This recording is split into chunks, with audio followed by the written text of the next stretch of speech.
We've been discussing the status of morality, the status of moral judgments, and I've introduced three broad brush approaches to answering questions about the status of morality. The first approach is Objectivism, so the idea that our moral judgments are about objective matters of fact. So as a comparison, think about our empirical judgments about the observable world around us, or the world as it's discovered by science. So those seem to be, the empirical judgments seem to be objective. The objectivism about morality says that moral judgments are also objective in a similar way. The second view is relativism. So the relativist idea is that our moral judgments are true or false, but only relative to something like our culture, our feelings. So as a rough analogy, think again about our statements of law, like our traffic laws. One must drive on the left is true relative to one country, false relative to another country. So the moral relativist thinks something similar is the case for moral judgments. They're true relative to one culture or one person's feelings, but possibly false relative to another culture or another person's feelings. The final view that I introduced was Emotivism. So this was the idea that our moral judgments aren't the expression of beliefs about objective or relative facts, but rather the expression of our moral emotions, the expression of our approval or disapproval about something. Which of these views is right? Which one do you think is right? This is a really large question, one we're not going to settle today. It's the foundational question of an area of moral philosophy called metaethics, the area of philosophy that I work most on. And in the contemporary discussion, we see all sorts of different theories that pick up on one or another strand from these three basic approaches. So today we're not going to settle the huge question of which one's the right one, and maybe these three, none of them is the right one, but we need some refined, more nuanced view that overlaps one or more of these views, one or more of these basic approaches. But what we can do today is think about one main objection to each theory. And by thinking about one main objection to each theory, we can refine our views towards these theories. Are they a good starting point to work out further, or are they the beginning of a dead end that is going to go nowhere? So it's good philosophical methodology to think about your preferred view about something, and then whatever you take to be the best objection, is it possible to overcome that objection? So what I want to do in the rest of this lecture is to introduce one main objection to each of these theories and think a little bit about whether that objection undermines the theory. Okay, so here's an objection to objectivism. Remember, the objectivist thinks that our moral judgments are the sorts of things that can be true or false, and when they're true, they're objectively true, like the empirical judgments made in science are objectively true. But you might think, well, there's an important disanalogy between our moral judgments and our empirical judgments. When somebody disagrees with us about some empirical matter, there's a method that we can use to go out and verify the right opinion. We can observe reality and determine whether it was indeed sunny in Edinburgh today, for example, or whether the Earth indeed does rotate around the sun. These sorts of judgments look like they admit of empirical verification through some sort of observational method. The same doesn't seem to be true in the case of morality. With a moral judgment like genocide is morally abhorrent or polygamy is morally dubious, if somebody disagrees with you, it seems difficult to know what method we would use to settle the issue. How do we figure out who's right about the issue?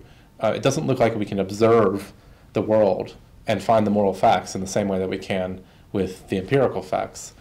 So this basic disanalogy is the challenge to objectivism. Can the objectivist explain this basic disanalogy?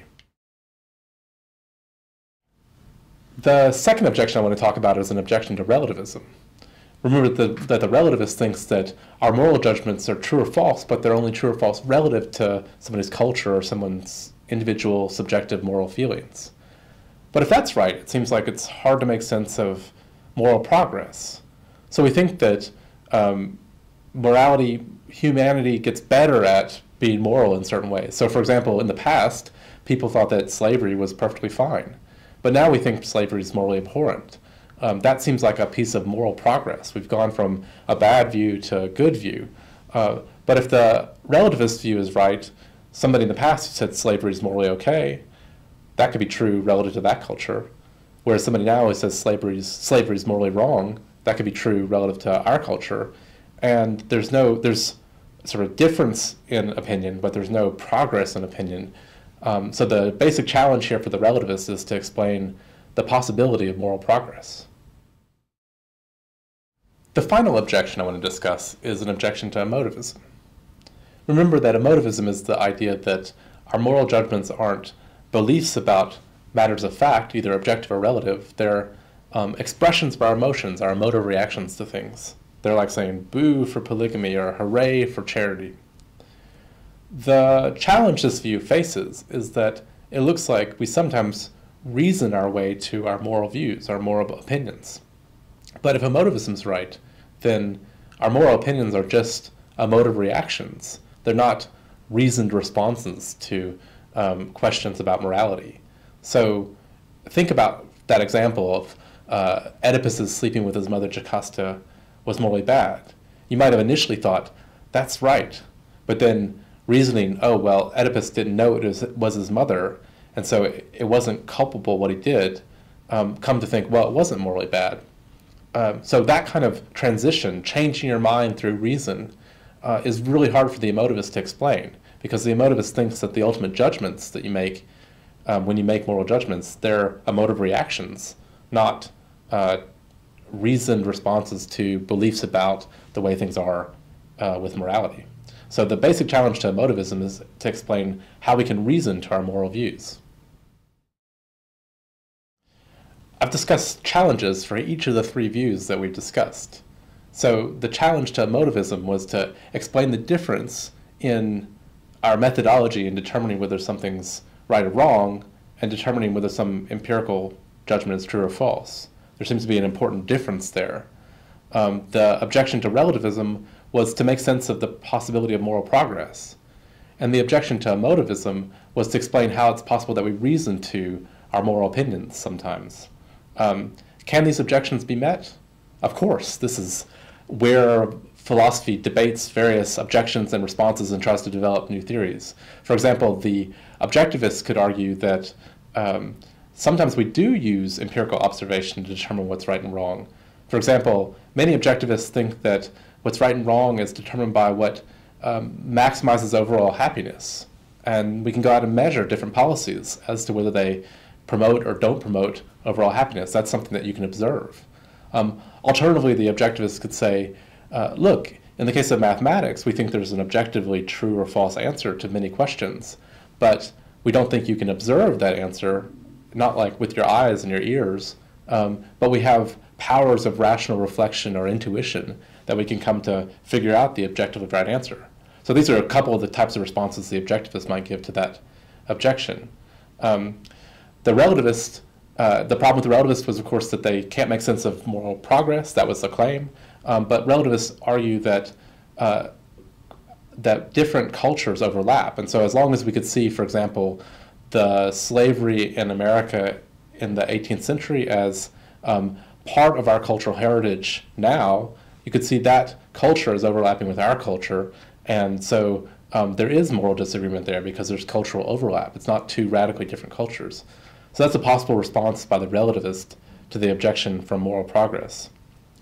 Finally, the emotivist can say, remember that the objection was that the emotivist can't make sense of it the way we reason to our moral opinions. But the emotivist could say, look, some of our evaluative reactions to things are in the space of reasons. They are the sorts of things we can reason to. For example, if you prefer A to B and B to C, but you prefer C to A, there's something wrong with your preferences. They're irrational. This is something that's well studied by theorists of preference, theorists of rational preference and choice. That seems like the sort of thing that you could then reason your way to say, oh, well, I need to change my preference about A and C somehow to sort this out so that it's not irrational. But those preferences, they aren't beliefs in objective matters of fact or relative matters of fact. They're evaluative attitudes. So if you thought of our moral attitudes, our moral judgments as like preferences, and when we make moral claims, we're expressing a certain kind of moral preference rather than just an emotive reaction, then maybe the emotivist, or this is a more refined version of emotivism, could answer that challenge, that we can't make sense of the way we reason to our moral views. So again, that's just one possible response to the objection I mentioned for each of these three theories. You'll have to think yourself about whether you think those responses are compelling or whether there's then counter objections that come up because of the response. But this is the methodology of good philosophy, thinking about how we can refine our views, refine our initial intuitions and opinions in light of the types of objections that people who have different views from us would raise in order to get closer and closer to what we think is the right view about the status of morality. So that's what I wanted to talk to you about today by considering the three theories and then also considering the objections. It's been a pleasure talking to you about the status of morality. These lectures have been free and open to the public, and so I was wondering if I could ask a favor of you back. My favorite charity is a charity called Partners in Health, who are doing some amazing work in public health and healthcare access in places like Rwanda and Malawi and Mexico. So if you'd like to give a little tip to this lecture, you could click on the link to www.pih.org